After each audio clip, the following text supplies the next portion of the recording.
Hi, good morning guys. It's January 5 and initially ito yung naporma ko na garden bed prep.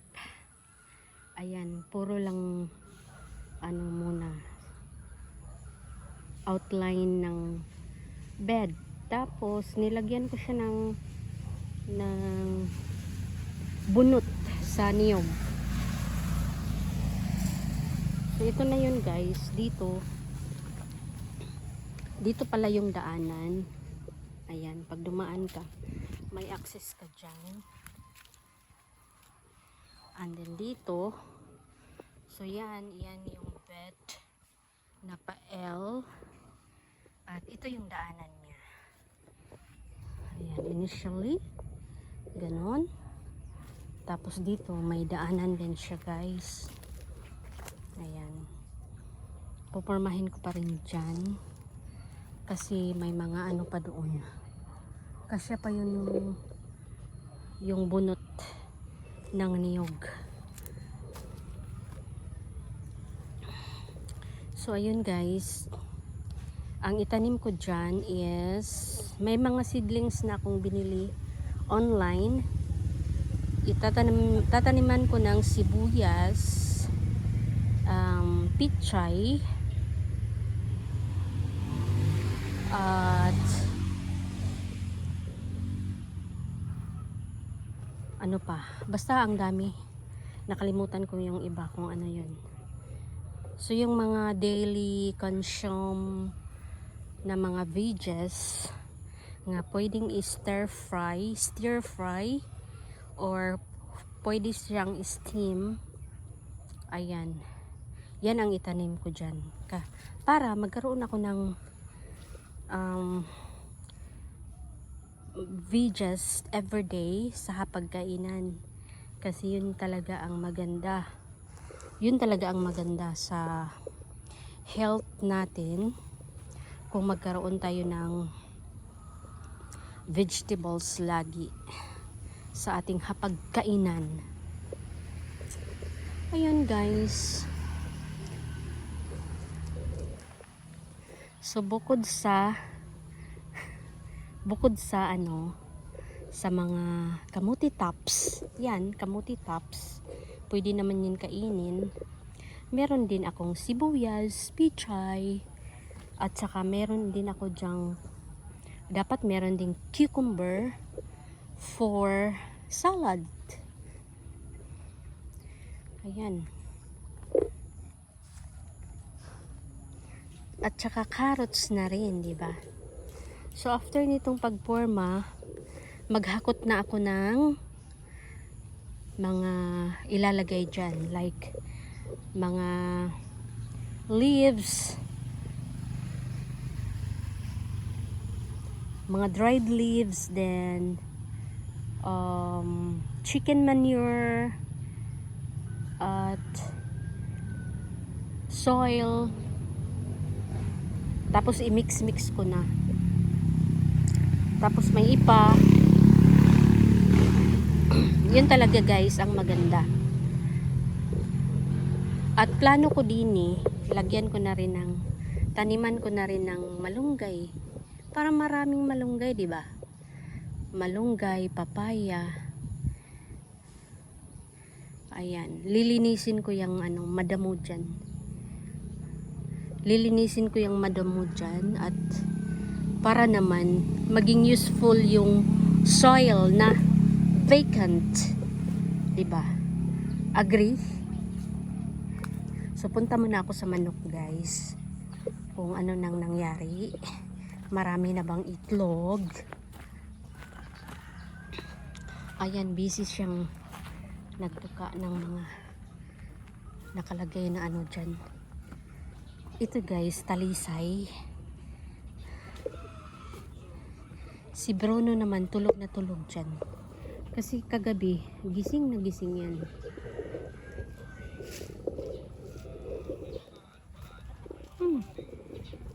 So itong mga dahon na to guys, i-gather ko siya. Ilagay ko doon sa aking garden.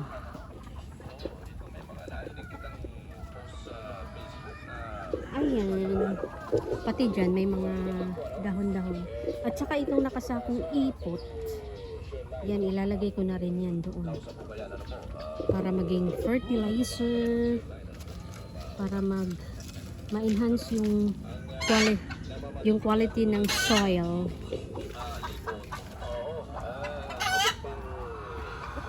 Ayan, ito sila nag-aantay na sa akin para manguha na ng itlog. So madami na silang eggs, guys. Ayan. Madami na silang eggs. Dito naman sa kabila, siguro tinatago or mamaya pa yan mangingitlog. So guys, dito sa itaas naman meron na. Ayan.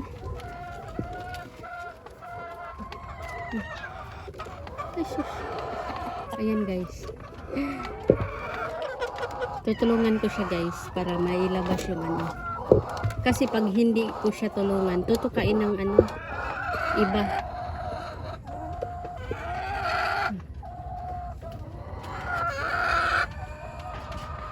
Hindi ko naman masyadong pisilin. I-ano ko lang siya.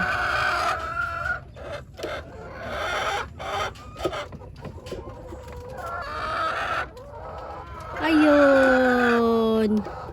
O, diba? Ay, wala pa pala akong ano. Wala pa pala akong nilagayan ng itlog.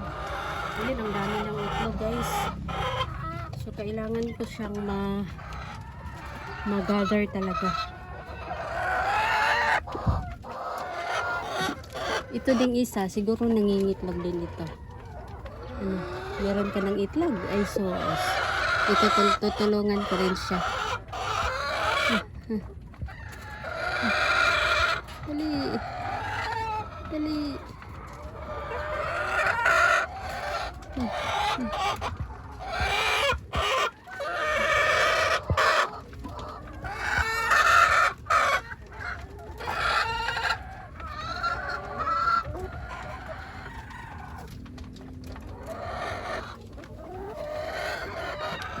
Ayun, tinutulungan ko lang naman yan sila guys kasi tutukain kasi sila ng iba. So, kukuha muna ako ng ano, ng tawag dito, mga tray.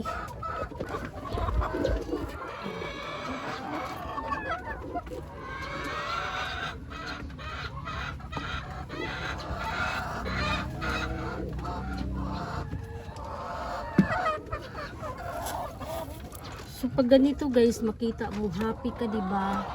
Tapos malalaki pa ang itlog. Ibig sabihin yan guys, maganda yung ano nila, yung kumbaga nakukuha talaga yung nutrients ng sa kinakain nila. Kasi ano, okay man yung itlog. Walang soft egg. This time walang soft egg.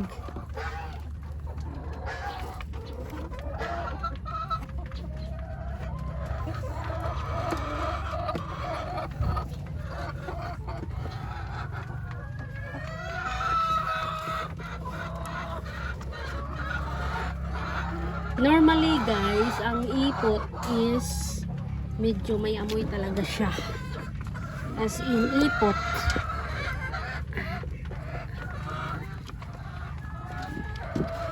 Kaya dapat wala ng RT-RT guys. Pagdating sa ipot, wala ng RT-RT. O diba? Magtiis ka talaga sa amoy ng ipot.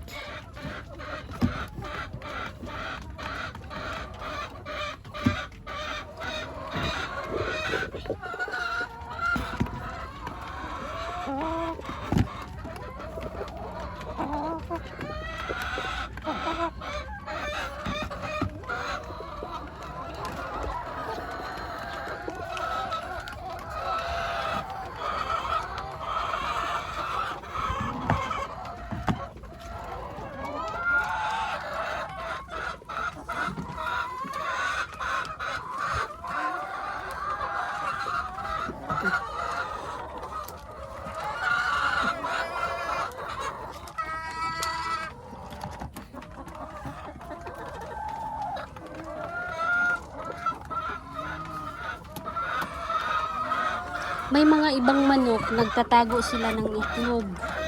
Kaya tinitingnan ko. Ayan, ito. May dalawa siyang nakatago. Ay! Ay!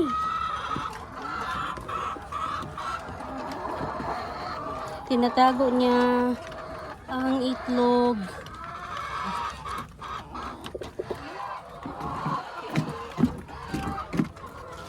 Siya naman nating lilipat din eh. Ayan guys.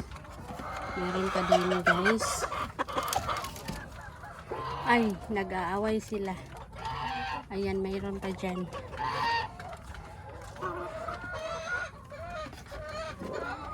Ngayon is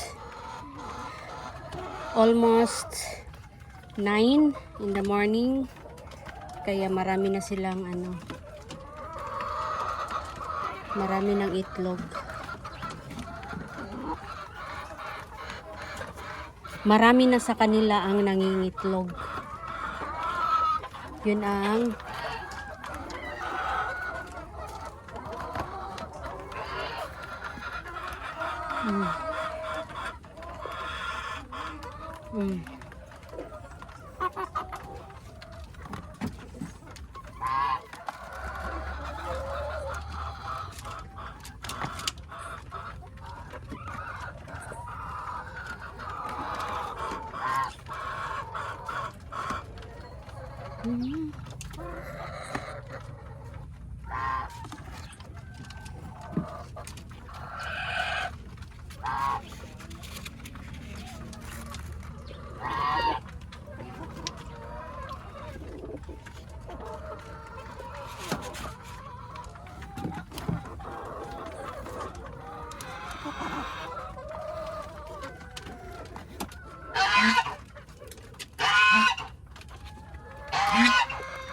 mabuti na lang walang masyadong itlog na may dugo. Delikado pag may dugo na itlog. Ayan, nalaglag.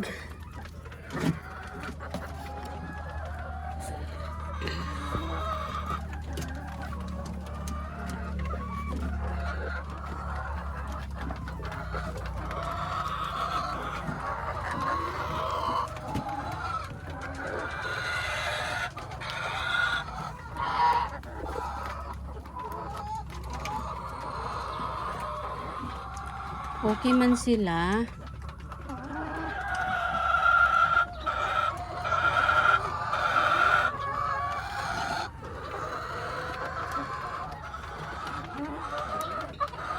Yung iba din mamaya pa yan mangitlog.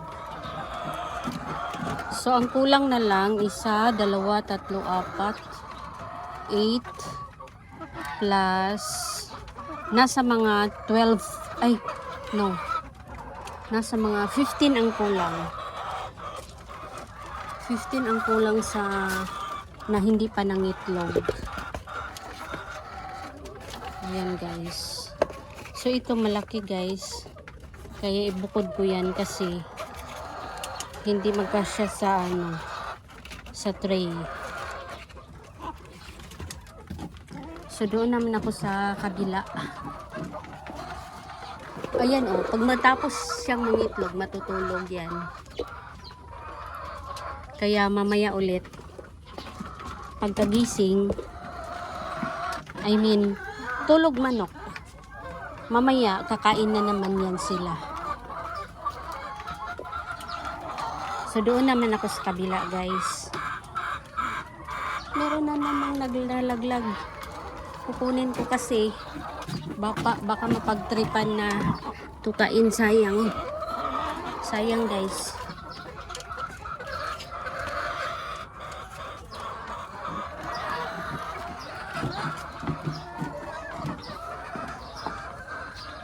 Yung pala kagabi may nangitlog na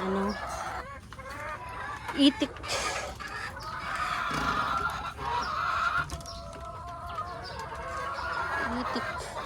So dito marami ring itlog din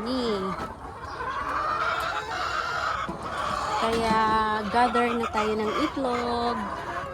Hi! Mag-refill muna ako ng tubig pala para ano. Ayan, marami ng itlog guys. O, tingnan mo guys. Ang daming itlog. Ayan. Sa baba din marami doon. Yan o. So, mag-refill muna ako ng tubig.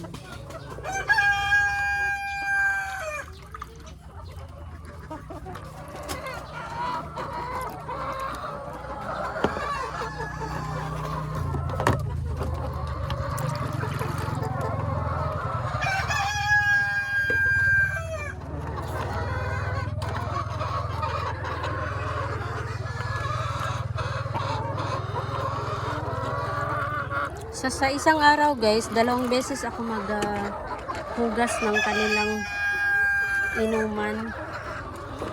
Kasi kailangan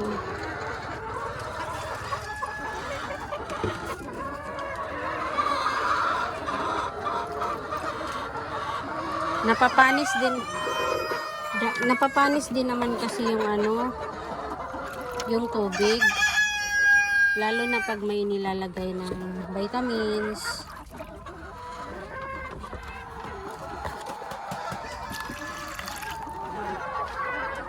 Ayan.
Salamat sa mga itlog nyo. Mga buyag-buyag lang. Mga chicken.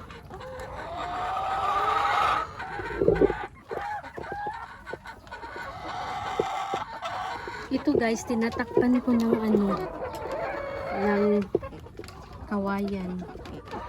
Kasi, tinutuka nila yung yung ipa.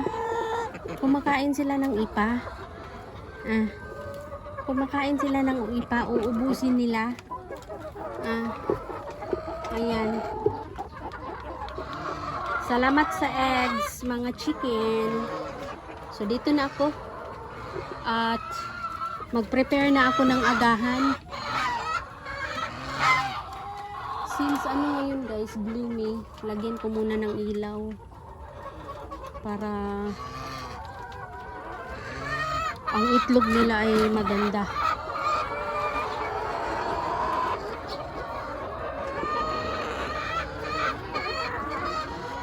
Pag kulang sa ilaw, minsan yung itlog ay soft at saka madaling makrack. Brittle ba? Brittle.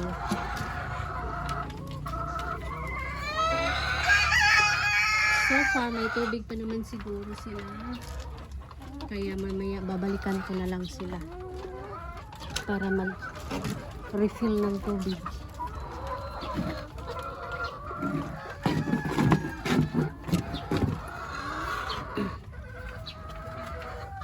Ang napansin ko sa mga manok guys, pag binabantayan sila, hindi sila nangingitlog. Kumbaga, mas okay na walang tao. Kasi sunod-sunod yung mga pangingitlog.